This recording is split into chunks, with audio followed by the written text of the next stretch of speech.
मानसरा police में शिकायत कर दी है। हम कोर्ट जा रही हैं और हमें पूरा विश्वास है कि पुलिस अपना काम अच्छे से करेगी। मूर्ख लड़का है वो, उसके साथ पढ़ता, शिष्टता से मुझको बोलने का मायना नहीं। भगवान के उसके साथ पढ़ेंगे।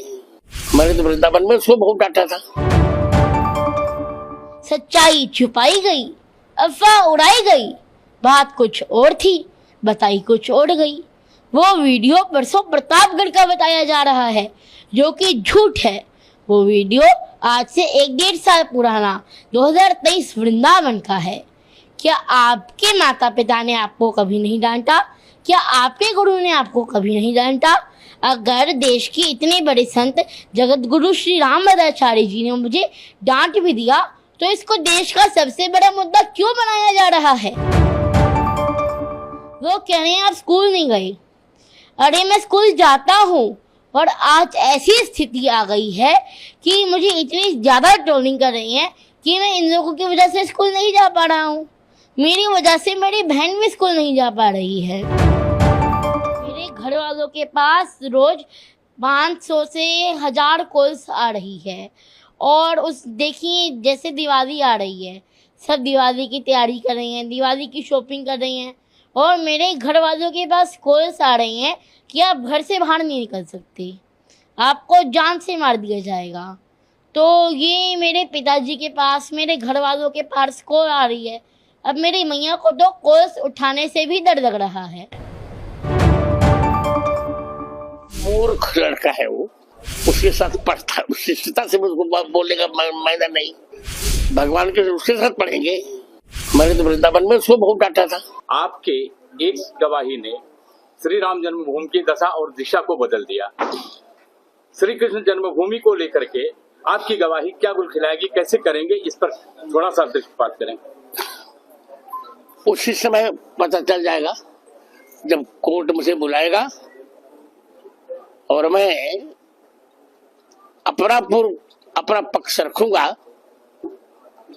तो मुझे पूर्ण विश्वास है कि मेरी प्रतिभा माननीय उच्च न्यायालय के निर्णय की दशा और दिशा बदल देगी। महाराज जी, वक्फ बोर्ड को देखते हुए हिंदू धर्माचार्य सनातन बोर्ड की बनाने की मांग कर रहे हैं। महाराज, इस पर आपकी क्या प्रतिक्रिया है? पहली बात तो सबसे प्रामाणिक हिंदू धर्माचार्य मैं ही हूँ और मेरी प्रतिक्रिया ये है कि यदि चर्चेस का अधिग्रहण नहीं हो रहा है, मस्जिदों का अधिग्रहण नहीं हो रहा है, तो हिंदू मंदिरों का भी अधिग्रहण नहीं होना चाहिए। और हम इसके लिए सरकार से अनुरोध करेंगे और हटवाएंगे इसको। महाराज जी, आजकल बच्चे संत के रूप में लगातार प्रवचन कर रहे हैं काफी संख्या में, इसके लिए आप क्या कहें? ये दुर्भाग्य है। आपने भी मेरा एक वीडियो वायरल हुआ, आपने देखा होगा जी, उसके लिए आप क्या कहें? अरोड़ा वाला वही बात, अभिनव अरोड़ा। इतना मूर्ख लड़का है वो कहता है कि कृष्ण उसके साथ पढ़ता, शिष्टता से मुझको बोलने का मायना नहीं। भगवान के उसके साथ पढ़ेंगे। मैंने तो वृंदावन में उसको बहुत डांटा था। अभी काशी विश्वनाथ में ज्ञानवापी मस्जिद को लेकर के या एएसआई रिपोर्ट को लेकर के वाराणसी कोर्ट ने उसको खारिज किया है। इस मामले को लेकर के आप क्या कहेंगे? किसको खारिज किया? आज अभी फैसला आया है, जो टीम सर्वे करने के लिए एएसआई के लिए कही गई थी, उसको कोर्ट ने खारिज कर दिया। क्यों? तो इस पर आपकी क्या प्रतिक्रिया है? जो कोर्ट ने खारिज किया, टीम को सर्वे बनाकर एएसआई टीम को सर्वे करने के लिए हम लोगों ने मांग करी थी, हिंदू पक्ष वालों ने मांग करी थी। और उसको खारिज हो गई वो। इस पर आपकी क्या प्रतिक्रिया है? कहाँ से खारिज हुई है? वाराणसी जिला कोर्ट। तो हम हाई कोर्ट जाएंगे और फिर हो जाएगी। हम हाई कोर्ट जाएंगे, सुप्रीम कोर्ट जाएंगे,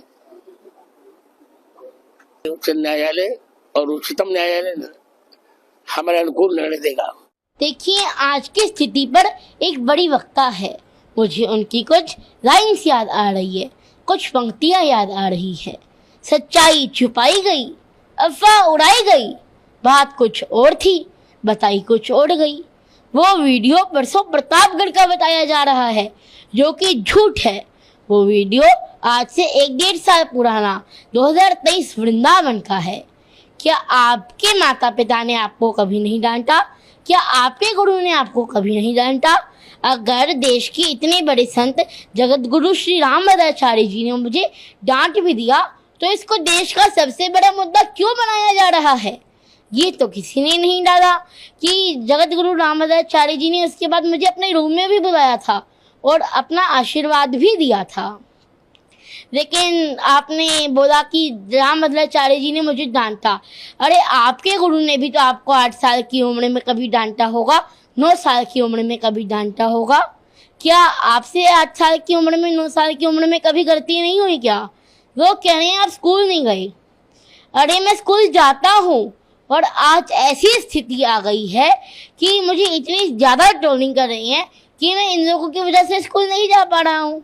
मेरी वजह से मेरी बहन भी स्कूल नहीं जा पा रही है। आपको सोशल मीडिया पर बहुत कुछ कहा जा रहा है, कई गंदी गंदी बातें भी आ रही हैं उसमें लिखी हुई। इसके अलावा कुछ हमने सुना है फ़ोन कॉल्स आ रहे हैं आपके घर पर, परिवार वालों के पास, उसमें भी कुछ कहा जा रहा है। ट्रोलर्स इस तरह से लगातार कर रहे हैं, तो इस सब पर आपका क्या कहना है? मेरे घर वालों के पास रोज 500 से 1000 कॉल्स आ रही है। और उस देखिए, जैसे दिवाली आ रही है, सब दिवाली की तैयारी कर रही हैं, दिवाली की शॉपिंग कर रही हैं, और मेरे घर वालों के पास कॉल्स आ रही हैं कि आप घर से बाहर नहीं निकल सकते, आपको जान से मार दिया जाएगा। तो ये मेरे पिताजी के पास, मेरे घर वालों के पास कॉल आ रही है। अब मेरी मैया को तो कॉल्स उठाने से भी डर लग रहा है। क्या किस तरह की बातें जो हैं वो की जा रही हैं, कुछ आपने सुना, देखा? देखिए, अभी तक मुझे मोटा टोचा बोल रहे थे, तब तक हमने सोचा कि उनका व्यापार चल रहा है, वो कमा रहे हैं। लेकिन अब बात मेरी भक्ति की आ गई, मेरी भक्ति को नकली कहा जा रहा है। अब हम बर्दाश्त नहीं करेंगे। कई तरह के आरोप आप पर लगे। कहा गया कि आप मंच पर चले गए, मंच की मर्यादा भंग हो गई उसकी वजह से। साथ साथ रामभद्राचार्य जी के लिए आप क्या सोचते हैं, क्या आपका कहना है? दोनों चीज़ें मैं आपसे जानना चाहूँगा। जगत गुरु श्री रामभद्राचार्य जी के दर्शन करके मैं भक्ति में लीन हो गया था, तो मुझे लगता है कि मेरे से मंच की गरिमा भंग हुई, तो ये मेरी गलती थी। उसके बाद मैंने मंच में कभी ऐसा नहीं किया।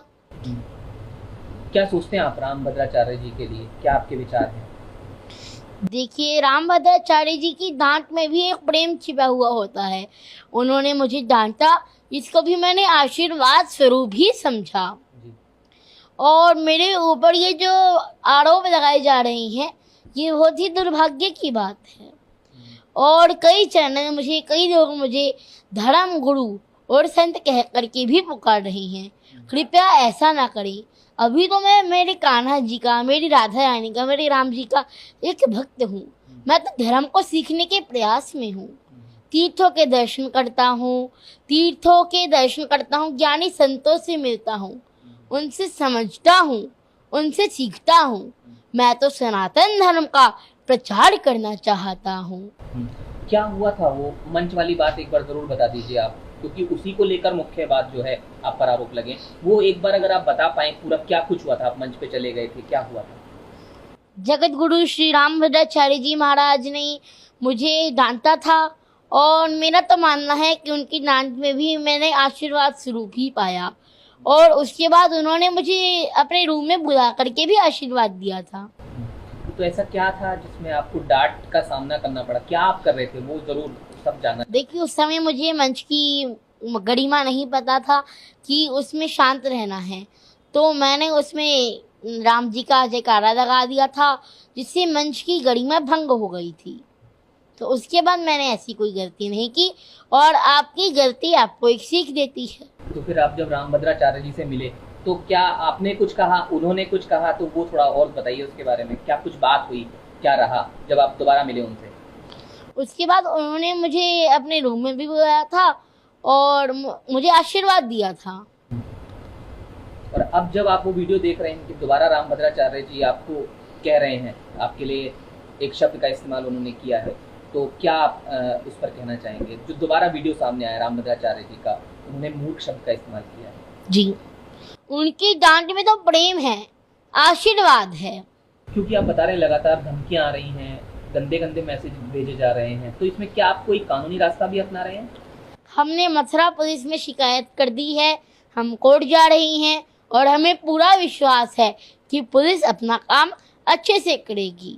और ये कार्यवाही हमने ट्रोलर्स के यूट्यूबर्स के खिलाफ की है, जो कि यूट्यूबर्स हैं, हमें ट्रोल कर रही हैं, मुझे जान से मारने की धमकी दे रही हैं। जगत गुरु श्री परम पूज्य श्री रामभद्राचार्य जी तो हमारे लिए भगवान के समान हैं, वो तो संत शिरोमणि हैं। तो आगे क्या उम्मीद कर रहे हैं अब आप? पुलिस अपना काम अच्छे से करेगी, हम कोर्ट जा रहे हैं।